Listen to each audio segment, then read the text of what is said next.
Conservation of linear momentum and motion of centre of mass. तो motion of centre of mass इससे पहले भी हम देख चुके हैं motion of centre of mass. तो फिलहाल यहाँ पे कंजर्वेशन ऑफ लीनियर मोमेंटम हम करेंगे, क्योंकि यहाँ पे हम करेंगे इस्तेमाल मोशन ऑफ सेंटर ऑफ मास का कंसेप्ट, तभी मैंने लिखा conservation of linear momentum and motion of centre of मास। हो सकता है अगर एग्जाम में ये आ जाए, फुल आ जाए, discuss conservation of linear momentum and motion of centre of mass, तो जो जो पहले मोशन ऑफ सेंटर ऑफ मास हम कर चुके हैं वो भी आपको लिखना है वहाँ पे, ठीक है ना। तो अब मैं यहाँ पे लूँगा कंसिडर एन पार्टिकल लूँगा, consider a system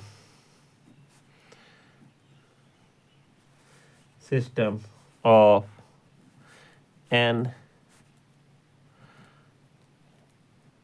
particles having masses m1 m2 so on up to mn with velocities having masses m1 m2 so on up to mn with velocities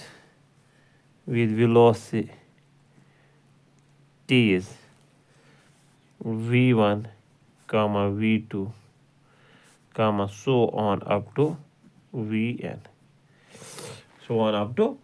vn, यानी हमने लिए हैं velocity of the particle first with mass m1 v1, particle second v2 और particle n जो है vn respectively vn, ठीक है ना। तो the momentum of the system is given by the momentum of the system is given by P is equal to वो आएगा P1 momentum of the first particle plus P2 momentum of second particle plus so on up to Pn moment of the nth particle. Now you know that this P1 momentum is mass into velocity, तो ये आएगा particle first का आएगा m1 v1 plus P2 आएगा m2 v2 plus so on up to plus Pn आएगा mn vn, because we know that this momentum is equal to mass into velocity। इस relation से हमने ये देखा, ठीक है ना। नाउ अभी हम देख चुके हैं पिछले वीडियो में motion of central of mass से जो ये m1v1 plus m1v2 plus mn होता है, वो होता है total mass of the system capital M into velocity of the centre of mass, wire this m1 यहाँ पे लिख सकता हूँ v1 plus m2 v2 plus so on up to mn vn. This is total mass of the system and velocity of the center of mass, ये हम पहले ही कर चुके हैं इससे पिछले वीडियो में, तो जिसने नहीं देखा होगा वो वाला वीडियो वो पहले वो देख सकता है, ठीक है ना। तो this is basically total mass, basically this sum of moments of individual system जो हैं, sum of moments of individual particles वो हैं total mass of the particle and to velocity of the centre of mass, now इस equation को मैं बहुत सारे differentiation करूँगा, तो ये है पी में बहुत सारे डिफ्रेंशिएशन करूँगा इसको with respect to t. So d p by d t is equal to d by d t of m into velocity of the centre of mass, ठीक है ना। Now this m is constant, इसको मैं बाहर निकाल सकता हूँ मास of the system, ये आएगा d v c m divide by d t. So this dp divided by dt will be equal to mass, and you know that dvc derivative rate of change of velocity with respect to time वो क्या होता है, वो होता है acceleration. But ये किसकी acceleration आएगी, acceleration of the centre of mass, तो हम यहाँ पे लिख सकते हैं A C M acceleration of the centre of mass, acceleration of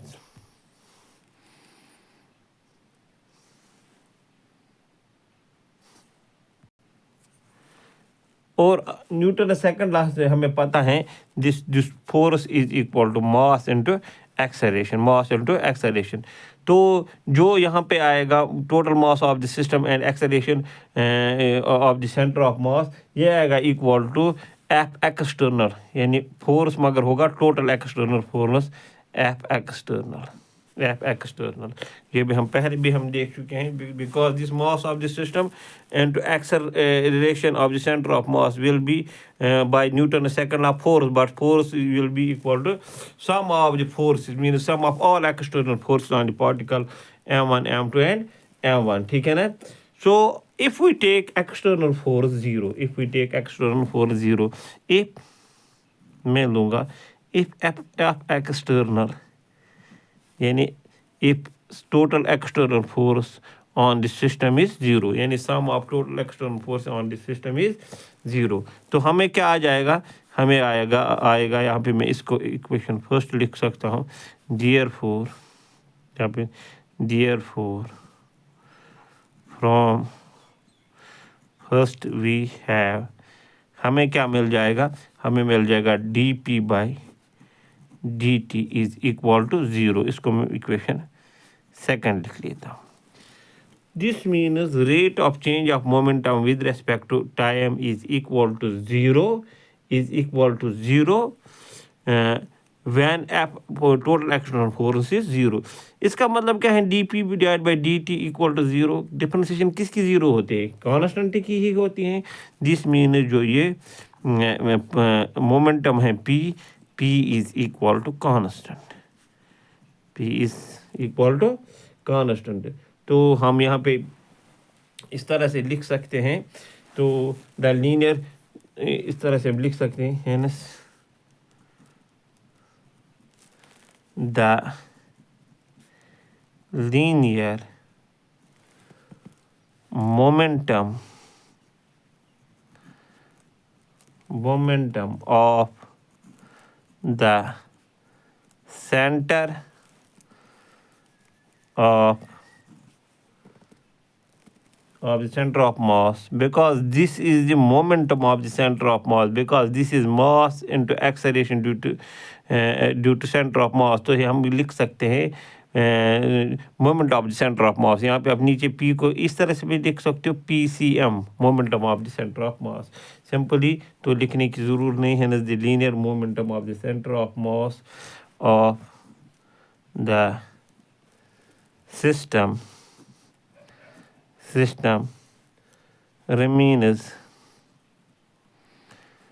constant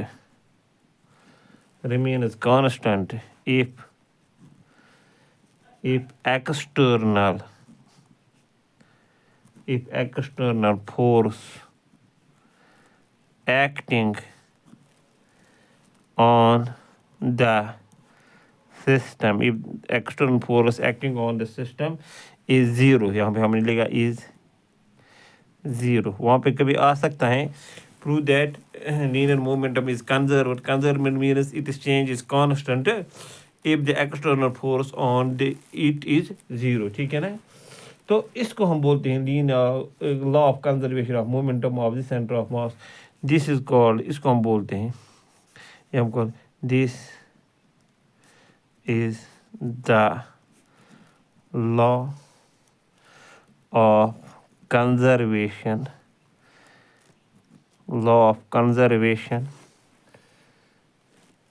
of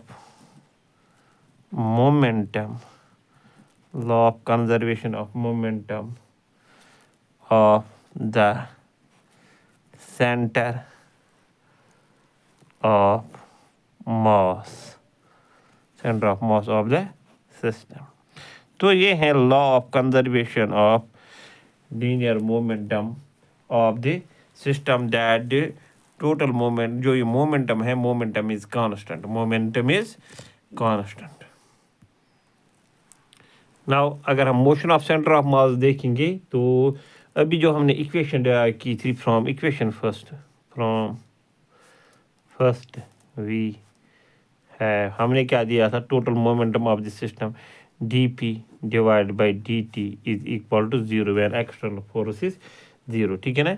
now this P is the momentum of the system, so this is equal to total mass of the system and velocity of the center of mass, velocity of the center of mass. so यहाँ पे मैं लिख सकता हूँ, ये आएगा d/dt of m into velocity of center of mass is equal to 0, is equal to 0.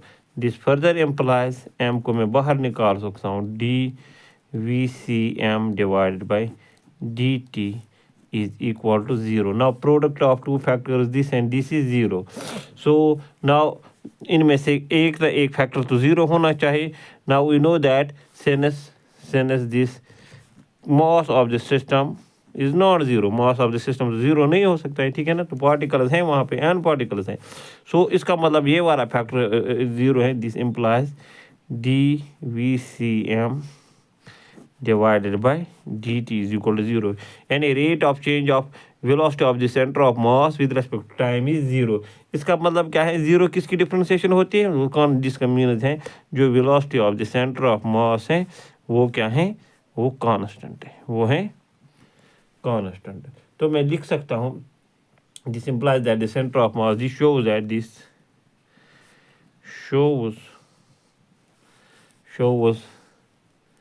that the center of mass of the system, this shows that the center of mass of the system moves with velocity क्या है इसकी, constant, moves with constant velocity, moves with constant velocity. मगर कब, if external force acting on the system is 0. मगर कब, if external force acting on the system is 0. क्योंकि dp divide by dt तो तभी हमें 0 होता है जब हम एक्सटर्नल फोर्स अप्लाई करते हैं 0. So this system moves with constant, center of mass moves with constant velocity if external force acting on the system is 0. तो यहाँ ये चीज़ भी हम नोट कर सकते हैं, दिस मीन जो ये सिस्टम है, सिस्टम जो है ये खुद ब खुद अपने आप को एक्सेलरेट नहीं कर सकता है, खुद ब खुद अपने आप को accelerate means rate of change of velocity होगी समथिंग, कांस्टेंट नहीं होगी, कुछ ना कुछ होगी rate of change of velocity something. तो हम इस तरह से भी देख सकते हैं, दिस इम्प्लाइज नीचे में एक ऐड कर सकता हूँ, कभी आ सकता है, ठीक है ना. ए